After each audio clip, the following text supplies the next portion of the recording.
Okay, let's talk about consequences. There are two types of consequences, but first we have to talk about what the definition of consequence is. Consequence has a very negative connotation to it. You think of consequence as spanking or yelling, or the kids did something wrong, so we must fix it, right? We must fix them because they did it wrong. The behavior is wrong. The child was wrong. But that's not what really consequence means. Consequence actually means to teach. So, when we think about a consequence, we want whatever we do to teach the child what to do instead if it happens again. So, if you feel this way, don't do this instead.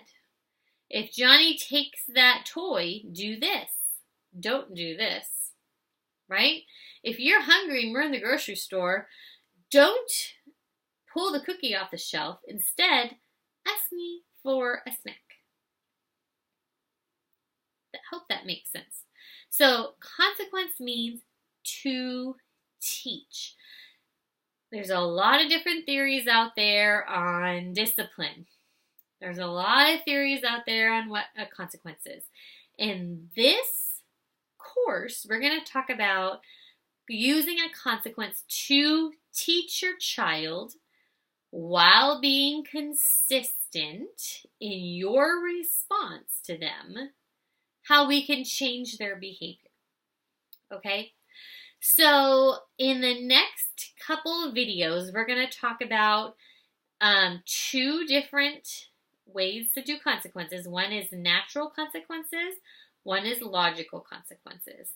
And after those two videos, we're going to dive into specific scenarios on how to choose which type of consequence to do and how to implement it. All right, so if we back up, we've gone through creating schedules, creating routines, being consistent in everyday life. That's the foundation to positive behavior. Now, when your kids are not responding the way you want to after being consistent in all these other ways, we're going to talk about how to respond to their behavior. Responding means to talk through it and to teach them. Instead, we're not going to react. React means yelling, spanking. What are you doing? Right? So, not reacting, but responding in a thoughtful way with a plan in place. So you keep your cool, you stay patient, and you know you can be consistent with your responses. So let's get started. Let's talk about these two consequences. See you soon.